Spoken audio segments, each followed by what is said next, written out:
আসসালামু আলাইকুম। খুবই খুশির সংবাদ নিয়ে হাজির হলাম। 21টি মুসলিম দেশ ইরানের পাশে রয়েছে, ইরানকে সমর্থন যোগাচ্ছে। কিন্তু এই মুসলিম দেশগুলির সমর্থন যোগানোর অথবা সাপোর্ট করার সিস্টেমটা একটু অন্যরকম বলতে ছোটকাল থেকে দেখতে দেখতে এক্সপিরিয়েন্স হয়ে গেছে।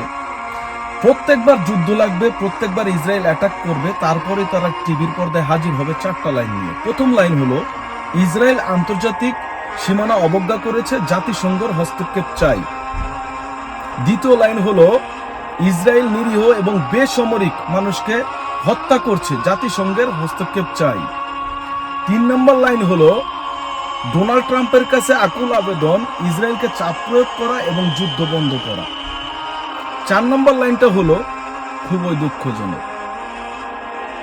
এই 4টা লাইন নিয়ে তারা প্রত্যেকবার হাজির হয়। যুদ্ধ 15 দিন, 20 দিন, 1 মাস বা 2 মাস বন্ধ হওয়ার পরে যখন ইসরায়েল আবার অ্যাটাক করে, তখন আবার তারা রীতিমতো এই 4টা লাইন নিয়ে হাজির হয়। খুবই দুঃখজনক।